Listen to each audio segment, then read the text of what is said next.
You are listening to a symphony of lies. Every time you open a feed, every time you turn on a screen, every time you look to the horizon for leadership, you are being bombarded by a carefully engineered acoustic weapon. It is loud, it is deafening, it commands your attention and demands your compliance. But if you strip away the volume, if you analyze the frequency of the sound, you will realize a terrifying truth. There is no music, there is no signal, there is only noise.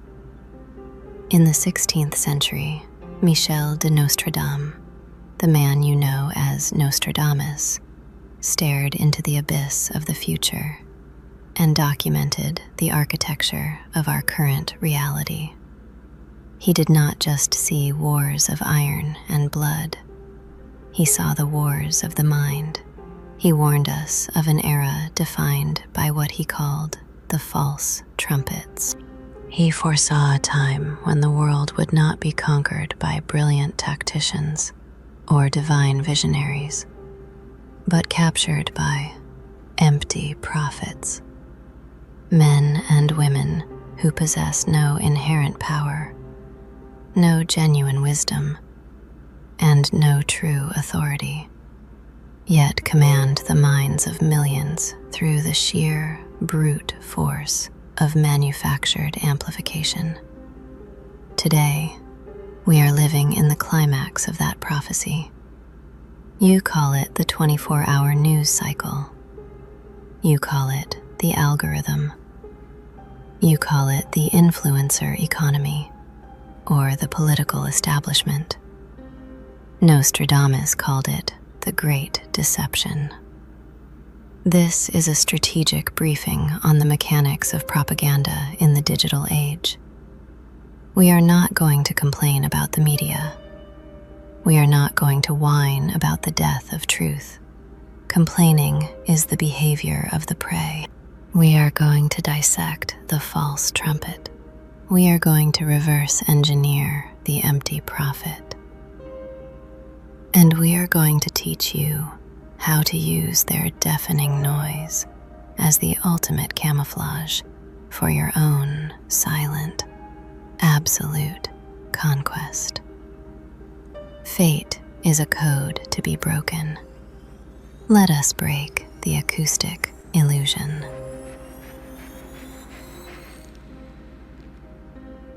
In Century 1, Quatrain 40, Nostradamus writes of a deception that sweeps across the masses. The false trumpet concealing madness will cause Byzantium to change its laws. From Egypt, there will go forth a man who wants the edict withdrawn, changing money and standards. Look past the geographical metaphors. The seer is describing a systemic, psychological operation. The false trumpet concealing madness. What is a trumpet? In antiquity, a trumpet was not a musical instrument. It was a mechanism of command. It was used on the battlefield to signal the charge, the retreat, or the gathering of the troops. When the trumpet sounded, the army moved as one organism. It circumvented rational thought. It triggered an immediate kinetic response. But Nostradamus specifies the false trumpet. A trumpet blown not by a general, but by a madman. A signal designed not to coordinate a victorious battle, but to conceal the absolute insanity of the people blowing it. We are living in the era of Period 9 fire. In Chinese metaphysics, fire is the element of visibility, of illumination, but also of the mirage. Fire creates optical and auditory illusions. It distorts the air. In this era, the media apparatus, the algorithmic feed, is the false trumpet. It blows the horn of panic. It blows the horn of outrage. It blows the horn of impending doom or manufactured salvation. The economy is collapsing. The enemy is at the gates. This new ideology will save the world. The masses, conditioned by millennia of evolutionary biology to obey the trumpet, snap to attention. They mobilize. They change their laws. They change their money. They sacrifice their autonomy. But the trumpet is hollow. The threat is synthetic. The salvation is a mirage. The madness is concealed by the sheer volume of the broadcast. Who blows the false trumpet? Nostradamus warned of the rise of leaders who lack the mandate of heaven. In the old world, a leader was forged through brutal physical friction. You had to conquer land, build cities, or demonstrate undeniable physical mastery of reality. You had to possess weight. In the new city, the digital city, weight is a liability. The algorithm does not promote the heavy. It promotes the frictionless. Enter the empty prophet. The empty prophet is the politician who has never built a business, never bled on a battlefield, and never produced a single physical asset, yet commands the economic fate of millions. The empty prophet is the digital influencer who possesses no genuine expertise, no moral center, and no authentic identity, yet dictates the behavioral programming of an entire generation. They are vessels. They are entirely hollow. And that is exactly why the system selects them. If a vessel is full of its own substance, it cannot be filled with the system's narrative. A man with a sovereign mind, a man with a heavy, grounded core, is dangerous to the establishment because he cannot be weaponized. He thinks, he questions, he stops. The empty prophet is chosen because they are a void. They are a vacuum. The establishment, the algorithm, the corporate sponsors pour their frequency into the empty prophet, and the prophet simply acts as a biological amplifier. They are the brass of the trumpet, nothing more. You see them on your screens every day. You notice how their eyes are dead. You notice how their words sound like they were generated by a machine. You notice that when the teleprompter turns off, or when the script is lost, they freeze. They glitch. They glitch because there is nothing inside the suit. Nostradamus saw this. He saw the reign of the spectacular, empty kings. The masses project their hopes, their fears, and their desperately seeking dopamine onto these empty prophets. The masses worship the trumpet, failing to realize it is being blown by a machine. How does the false trumpet work on your biology? We must understand the physics of propaganda. Propaganda is not simply lying to you. Lying is amateurish. Lying can be disproven by a simple observation of reality.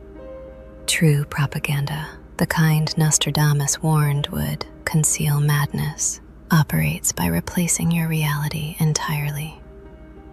It uses the technique of the saturation barrage. If they blow the trumpet once, you might investigate the sound.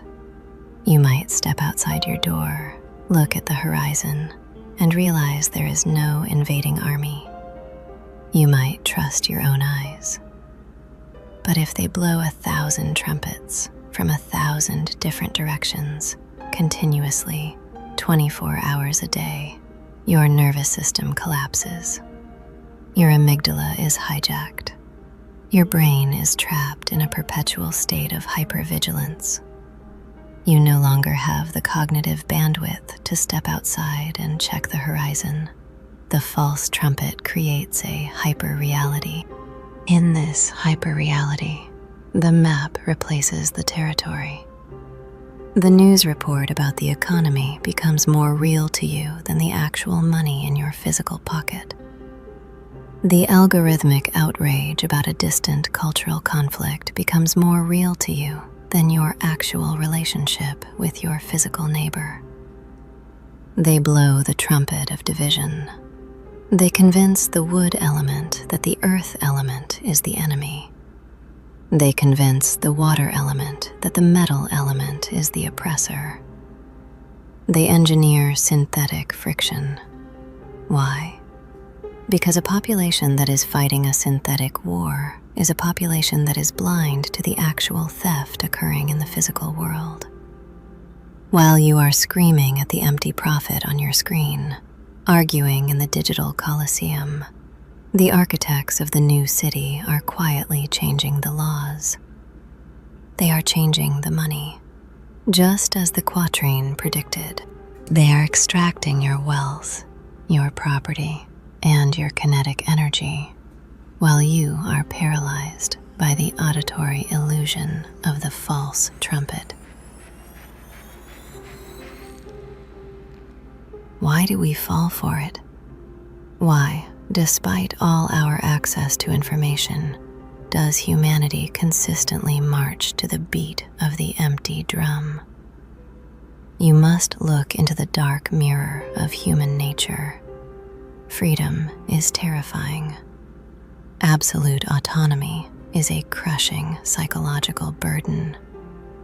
To be the author of your own fate requires you to accept absolute responsibility for your failures, your poverty, and your misery.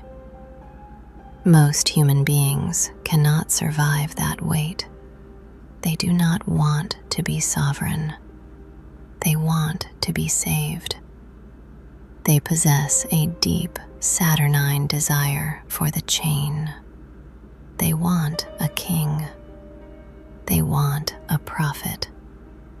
They want someone to stand on the stage and tell them exactly who the enemy is, exactly what to fear, and exactly what to buy to make the fear go away. The empty prophet satisfies this biological demand. The false trumpet is comforting. Even if the tune is a nightmare, it is a structured nightmare. It provides a narrative. It gives the helpless masses a script to follow. I am angry because the prophet told me to be angry. I am afraid because the trumpet told me the sky is falling. This removes the burden of critical thought. The madness Nostradamus spoke of is not just the madness of the rulers. It is the madness of the willing slaves.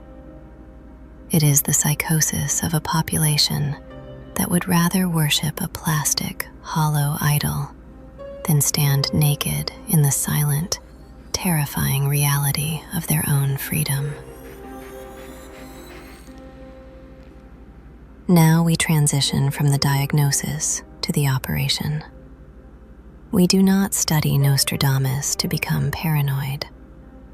We do not analyze the propaganda machine to sit in the corner and tremble. If you know the trumpet is false, if you know the prophet is empty, you possess asymmetrical intelligence. You have the structural blueprint of the battlefield. How do we weaponize this? The amateur realizes the media is lying and reacts with outrage. The amateur becomes an anti-prophet. They dedicate their lives to debunking the lies, shouting back at the machine, trying to wake up the sleeping masses. This is a failure of strategy. If you scream back at the false trumpet, you are just adding to the noise. You are playing the exact game the machine designed for you. You are generating heat, friction, and engagement for the system. The prescient strategy is absolute, chilling silence. It is the protocol of the ghost. When the false trumpet blows, it dictates the direction of the herd. If the empty prophet points left, 1 billion people stampede left. If the empty prophet points right, 1 billion people stampede right. You do not try to stop the stampede. You cannot stop 1 billion terrified animals. You let them run, and you look at the space they just abandoned. Strategic dominance requires you to view the false trumpets not as an enemy, but as a manipulation tool that you can piggyback on. When the media manufactures a panic about a specific asset class, the herd dumps it. The asset is mispriced. You step into the silence they left behind and acquire the asset at a fraction of its intrinsic value. When the algorithm creates a cultural hysteria, destroying reputations and forcing corporations to alter their behavior out of fear, they create massive inefficiencies in the market. The establishment becomes rigid. They become terrified of the false trumpet. You operate in the blind spots of that terror. You build the parallel economy. You establish private, high-trust networks that do not rely on the broadcast of the empty prophets. You use the noise of the machine as your acoustic cover. While the eye of Sauron is fixed on the manufactured outrage of the day, you are quietly moving your heavy pieces across the board. You are securing real estate. You are consolidating capital. You are forging ironclad legal structures. The madness of the crowd is your camouflage. The louder the false trumpet blows, the more invisible you become, because the masses are entirely deaf to anything outside the engineered frequency. To execute this, you must construct an impenetrable firewall around your own consciousness. You cannot be a ghost if you are still reacting to the sound. You must train your nervous system to decouple from the broadcast. When you see a headline designed to trigger your adrenal gland, when you hear a speech from an empty prophet designed to make your blood boil, you must observe the physiological reaction in your body as if you are a scientist studying an insect. Look at this code, you tell yourself. Look at how the algorithm is attempting to extract my kinetic energy. Look at the hollow brass. Do not validate the illusion by fighting it. Starve it of your belief. Nostradamus saw a world descending into madness, driven by false sounds and empty vessels. But he also wrote his quatrains as a map for the few who could read the code. He hid his truth in anagrams, in metaphors, in shadows, precisely because he knew the loud, blinding light of the false trumpets would destroy direct truth. He knew that the true prophets, the true kings of the next age, would not be the ones standing on the stage, shouting into the microphone. They would be the ones sitting in the back of the theater, watching the performance, owning the building, and quietly locking the doors. We are entering the peak of the great deception. The trumpets will only get louder. The prophets will only become more absurd, more empty, more synthetic. Do not be distracted by the volume. The game is not won in the broadcast. The game is won in the silence between the notes. Hold your ground. Keep your mind cold. Use their noise to mask your assent. This is Prescient. We are watching. And we are no longer listening to the noise. On this channel, we decode the architecture of fate, breaking it down into systems you can use to dominate the board. If you possess the discipline for this type of content, subscribe to our channel. Otherwise, return to the noise. We may never see each other again. See you again soon, dear viewer.